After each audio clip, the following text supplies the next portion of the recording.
हरे कृष्णा। आप सभी को चैत मास के 26वें दिन की हार्दिक शुभकामनाएं। आइए आज हम 26वें अध्याय का श्रवण करेंगे। सूत जी बोले, राजा जन्मेजय का वचन सुनकर सत्यवती पुत्र व्यास ने सभा में उन राजाओं से कहा।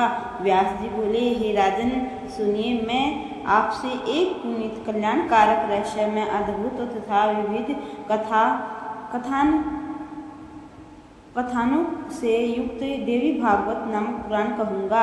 मैंने पूर्व काल में उसे अपने पुत्र सुखदेव को पढ़ाया था। हे राजन, मैं अपने परम रहस्य में पुराण का श्रवण आपको कराऊंगा। सभी वेदों शास्त्रों के सार स्वरूप तथा धर्म अर्थ काम मोक्ष के कारणभूत इस पुराण का श्रवण करने से यह मंगल तथा आनंद प्रदान करने वाला होता है। जन्मेजय बोले, हे प्रभु, यह आस्तिक किसका पुत्र था और यज्ञ में विघ्न डालने के लिए क्यों आया?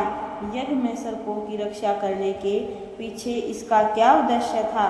हे महाभाग, उस आख्यान को विस्तार पूर्वक बताइए। हे सुवर्त, उस संपूर्ण पुराण को भी विस्तार के साथ कहिए। व्यास जी बोले, जरत्कारु एक शांत स्वभाव वाले ऋषि थे।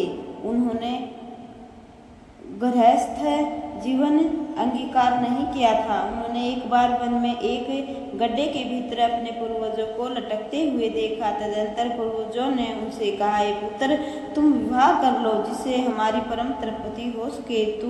तुझ सदाचारी पुत्र के ऐसा करने पर हम लोग निश्चय रूप से दुख मुक्त होकर स्वर्ग की प्राप्ति कर लेंगे। तब उन जरत्कारु ने उनसे कहा, हे मेरे पूर्वजों, जब मुझे अपने समान नाम वाली तथा अत्यंत वशवर्तिनी कन्या बिना मांगे ही मिलेगी, तभी मैं विवाह करके गृहस्थी बसाऊंगा। मैं यह सत्य कह रहा हूँ। उनसे ऐसा कहकर ब्राह्मण जरत्कारु तीर्थ स्थल के लिए चल पड़े। उसी समय सर्पों को उनकी माता ने श्राप दे दिया कि वे अग्नि में गिर जाएं। कश्यप ऋषि की क्रुद्ध और विंता नामक दो पत्नियां थी। सूर्य के रथ में जुते हुए घोड़ों को देखकर वे आपस में वार्तालाप करने लगी। उस घोड़ों को देखकर क्रुद्ध ने विंता से यह कहा कि हे कल्याणी, यह घोड़ा किस रंग का है? यह मुझे शीघ्र ही सही बताओ। विंता बोली, यह अश्वराज सफेद रंग का है। हे सुबे, तुम इसे किस रंग का मानती हो? तुम भी इसका रंग बता दो, तब हम दोनों आपस में इस पर शर्त लगाएं। क्रुद्ध बोला, हे शुभ मुस्कान वाली, मैं तो इस घोड़े को कृष्ण वर्ण का समझती हूँ। हे भामिनी, आओ मेरे साथ शर्त लगाओ कि जो हारेगी वह दूसरे की दासी होना स्वीकार करेगी। सूत जी बोले, क्रुद्ध ने अपने सभी आज्ञाकारी सुपुत्रों से कहा कि तुम सभी लिपट कर उस घोड़ों के शरीर में जितने बाल हैं उन्हें काला कर दो। उनमें से कुछ सर्पों ने कहा कि हम ऐसा नहीं करेंगे। उन सर्पों को क्रुद्ध ने श्राप दे दिया कि तुम लोग जन्मेजय के यज्ञ में हवन की अग्नि में गिर पड़ोगे।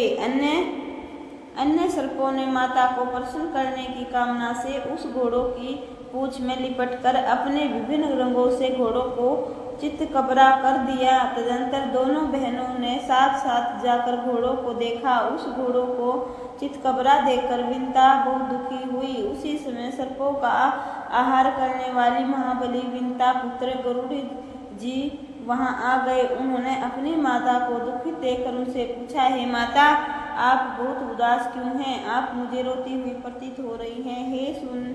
हे सुनिए, मेरे एवं सूर्य सारथी अरुण सदृश पुत्रों के जीवित रहते यदि आप दुखी हैं तो हमारे जीवन को धिक्कार है। यदि माता ही परम दुखी हो तो पुत्र के उत्पन्न होने से क्या लाभ है? हे माता, आप मुझे अपने दुख का कारण बताइए, मैं आपको दुख से मुक्त करूंगा। विंता बोली, हे पुत्र, मैं अपनी सोच की दासी हो गई हूँ। अब व्यर्थ में मारी गई।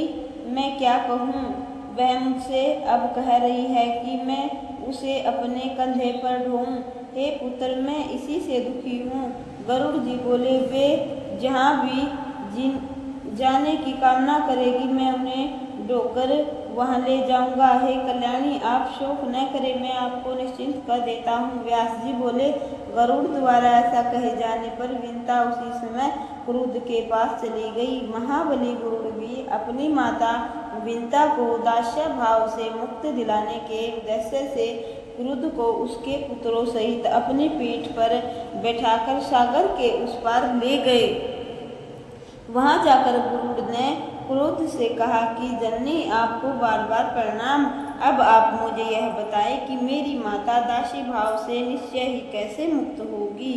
क्रुद्ध बोली, हे पुत्र, तुम स्वर्गलोक से बलपूर्वक अमृत लाकर मेरे पुत्रों को दे दो और शीघ्र ही अपनी अबला माताओं को मुक्त करा लो। व्यास जी बोले, क्रुद्ध के ऐसा कहने पर पक्षी श्रेष्ठ महाबली गरुड़ उसी समय इंद्रलोक गए और देवताओं से युद्ध करके उन्होंने सुधा कलश छीन लिया। अमृत लाकर उन्होंने उसे अपनी विमाता क्रुद्ध को अपने अर्पण कर दिया और उन्होंने विंता को दासी भाव से निसंदेह मुक्त करा लिया। जब सभी सर्प स्नान करने के लिए चले गए, तब इंद्र ने अमृत चुरा लिया। इस प्रकार गरुड़ के प्रताप से विंता दासी भाव से छूट गई। अमृत घट के पास कुश बिछे हुए थे, जिन्हें सर्प अपनी जिह्वा चाटने लगे। तब कुश के अग्रभाग के सर्प मात्र से ही वे 2 जीभ वाले हो गए। जिन सर्पों को उनकी माता ने श्राप दे दिया था, वे वासुकी नाग आदि नाग चिंतित होकर ब्रह्मा जी के पास गए और उन्होंने अपने शाप जनित भय की बात बताई। ब्रह्मा जी ने उनसे कहा, जरुत्कारू नामक एक महामुनि है, तुम लोग उन्हीं के नाम वाली वासुकी नाग की बहन जरुत्कारू को उन्हें अर्पित कर दो। उस कन्या से जो पुत्र उत्पन्न होगा, वही तुम लोगों का रक्षक होगा। वह आस्तिक इस नाम वाला होगा। जय माता दी।